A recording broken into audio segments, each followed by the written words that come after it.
Scorpio. Welcome to Pandora Astrology's monthly horoscope for May of 2021. This month, a lot of themes are gathering in the relationship department, most particularly in the realm of intimacy, sharing, and trust. And if that brings up questions in your mind, you might want to get a reading about your relationships. You can find a link for the lifelong love reading in the YouTube description below. So you may notice there's somebody new with us today, and that's Betsy Cardis. She's joining our practice. We're happy and excited to have her there. She'll tell you about Venus in a little bit. I'm going to start things off, though, with the moon. So here we have your Scorpio rising chart, and you can see that on May 11th, the first of this month's moons is going to happen. It's a new moon right here in Taurus in your 7th house of relationship and partnership. And right away, we've got this theme of partnering. And this moon, we're calling it the lotus in the swamp because the moon in Taurus just radiates this sense of peace and tranquility. And it has a beautiful trine over here to Pluto, which is bringing the swamp-like, transformative, stinky nature of Pluto, but in a way that's like supportive and helpful and harmonious. So it's almost like that sensation of the flower growing up through the crack in the sidewalk. And that energy is filling up your relationship zone. And it being a new moon, it's a really great time for new beginnings. So finding peace in your relationships, stability, like stabilizing and grounding in your relationships, and making a fresh start, maybe letting go of resentment and bitterness, a really good way to go this month. So the second moon is happening on the 26th, right here. And here we have the full moon in Sagittarius, and the sun is over here in Gemini. And the sun and the moon go together with the nodes, and that's how we know this is an eclipse, not just any moon, but a much more powerful and intense moon. And a lunar eclipse is like, I've heard it called an emotional roto-rooter. It really stirs the pot emotionally, and it shows us our shadow. This particular one falling in Sagittarius, we're calling it get off your pulpit and be curious, because Sagittarius can be super opinionated and can have some beliefs that it's holding on to in a very sort of like an iron grip, if you will. But the moon being in proximity to the south node says it's time to let go of some of that stuff and instead embrace some Gemini logic. Now, this is part of the gathering of Gemini planets happening in the 8th house of intimacy, psychological depth, transformation, death and rebirth experiences, and sharing, including shared finances. And I think you're going to hear a little bit more about that stuff from Julia next. Hey, Julia, what's up with Mercury this month for the Scorpios of the world? Good question, Jamie. Hey there, Scorpio. So let me introduce Mercury. It's the planet of communication, and wherever we have Mercury is where we're expending a lot of mental energy. That's what Mercury rules, our mind. For the first couple of days of the month, including last month, Mercury was in and is in your 7th house of partnership.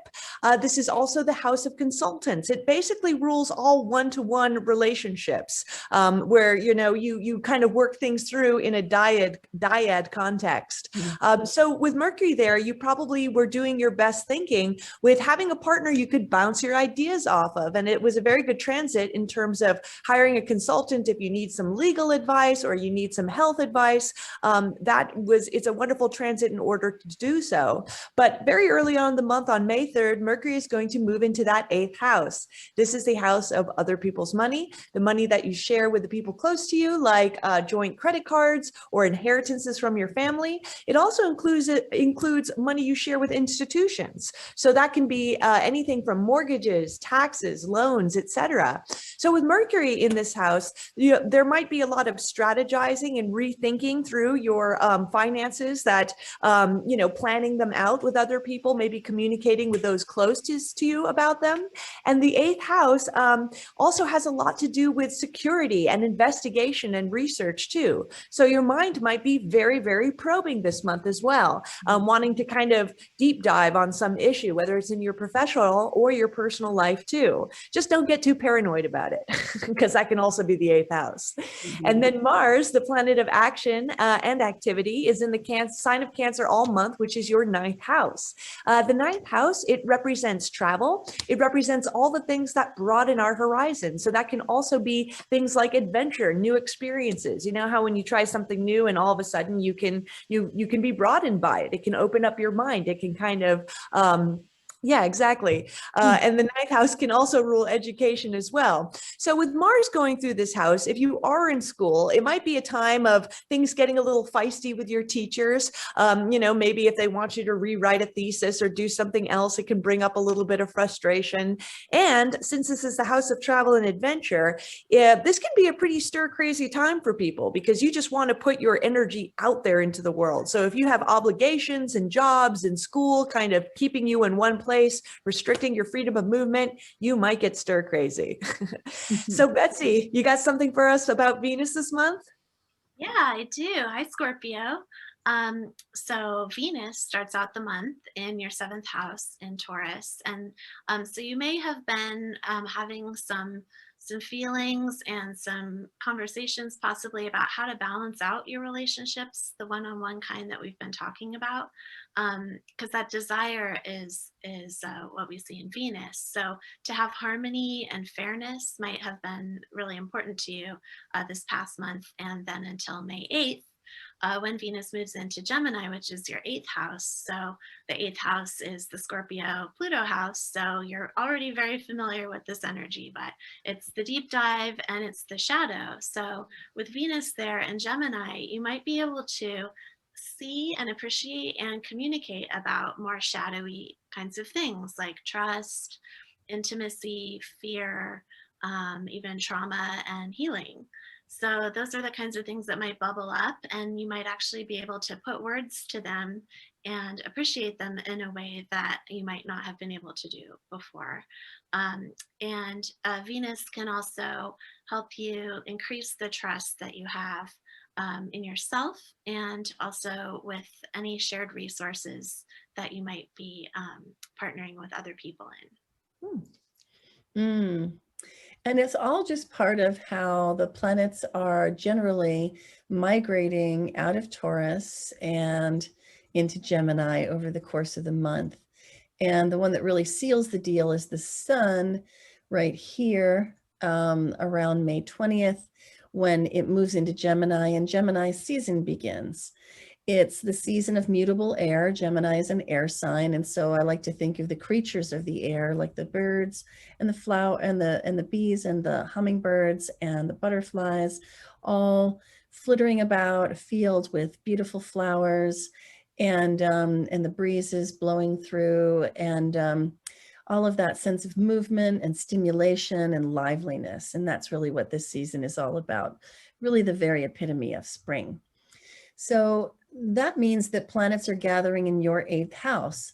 And it's kind of funny when I think about the relationship of Gemini and Scorpio, because Scorpio is like, you know, the sorcerer, right? The magical person that can hold others in thrall, right?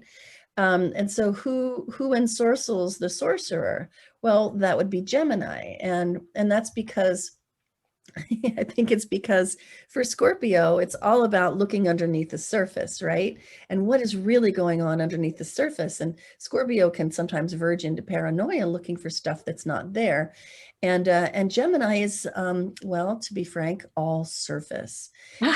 So for Scorpio, looking at Gemini and trying to figure out what's underneath that surface, when you keep on not finding anything, it's really bewildering. So Gemini ensorcels the sorcerer. And so the realm of greatest mystery for Scorpio is the realm of Gemini.